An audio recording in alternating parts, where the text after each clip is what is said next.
Cain wasn't even supposed to be working, according to family and his co-worker. He was filling in for his uncle, who wanted time off. It's a loss we can't replace.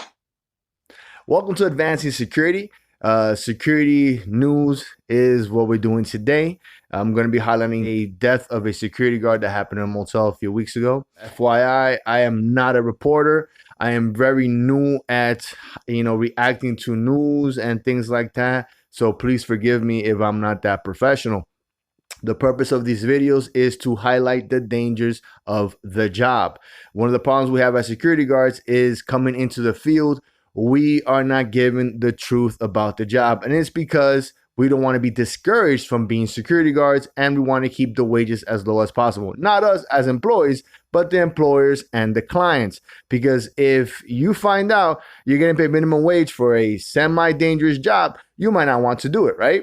Anyways, let's see what knowledge we can extract from these situations and this tragedy so that we can better prepare ourselves if we were ever to be confronted or have to face a similar situation in the future.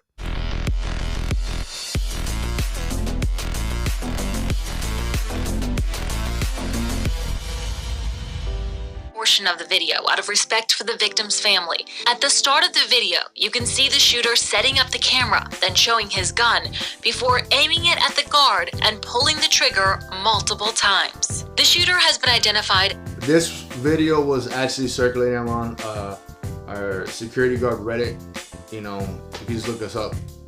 I'm a member there, and you see a lot of real things with security there, right? A lot of funny stuff, cringe stuff, and news like this.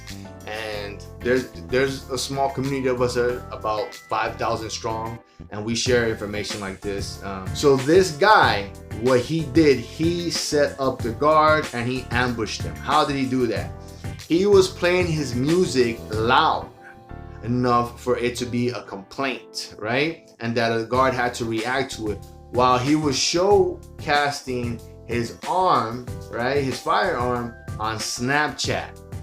If you ever see this video unedited, you hear the guard, you hear the shots, and you see the guy smiling, posing and profiling like he's about to do a big thing that's gonna go viral, which it did go viral.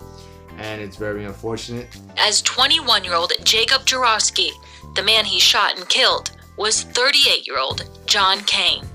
He was a loving person. He's kind. He'll help you out if he can. It's a tragic story because, again, it's somebody else that died. It is another security guard that passed away while working. And I feel really highlights the danger of the job. We need to acknowledge the danger of the job. If you are a security guard, if you're a security guard instructor giving courses, if you're a supervisor, you need to speak about this. It doesn't have to be every day. It has to have to be about, with every conversation, but this has to be talked about. You can work in Walgreens, you get shot. You can work in a hotel, you can get shot. You can work in a parking lot, get ran over, then get shot. It has happened. There are stories like this. I personally can only cover so much security guard news because, this is such a passion, and I'm doing my best to get this information out there during my free time. This man, who didn't want to be identified, was working with Cain when he was killed. When you saw him laying there, what did you think? I was like, oh my God, I can't believe this is happening. It could have been any one of us. He says Cain was just finishing up his shift, getting ready to go home around midnight, when he responded to the noise complaint and was gunned down. His coworker says he did everything right and likely saved lives. When we see something like that happen, we always are supposed to say gun, gun, gun, like any officer would say in the line of duty. That's to alert any other security guy around or anybody else in the hotels that can hear that to come respond and aid that person, or to at least call 911. You know what I'm saying? So yes. And he did that.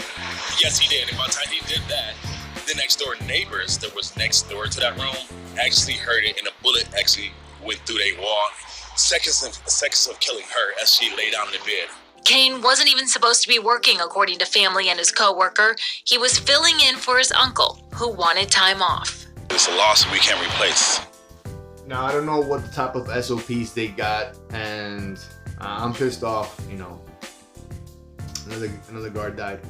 what I would do as a concierge security, because I used to work at a hotel / residential building. If anybody will be blasting music, what I would do was, first thing, I make a phone call. Make a phone call to that room or that apartment before I would even knock on the door. You know, I would possibly give 2, verbal warnings, like, hey, the neighbors are saying they can hear your music, right? Can you put it down a little bit? When I would go to the door, depending on who's on staff, I would be accompanied by them. I would never go by myself. Sometimes higher numbers discourage people from acting crazy or pulling stunts or even screaming and talking down on you because they are outnumbered. They could feel that pressure. Even if you guys are just, coming with customer service and being cordial, like, hey man, the music is awesome, but you know what? Unfortunately, the neighbors next door, they got a baby, the baby's crying, whatever it is, you can make something up. I like the baby part just because babies are cute, they're cuddly, and you don't want to make babies suffer unless you're very demented, right? So that's our story, guys. Security guard news, man. Advanced Security. Jay Gutierrez here. I hope you got something out of this. Get a bulletproof vest. Get armed if you can. Get armed with something, with a tool and knowledge. And like, comment, subscribe, share. Keep watching my videos, or just look up things online. Share the information of security guard violence and deaths within the country or within your area, so that you can study what happened, so that you can greatly decrease the chances of those things happening to you. Take care of yourself, love yourself, get some training, wear your PPE, wipe down your workstation, and adios, lo quiero mucho. Ciao.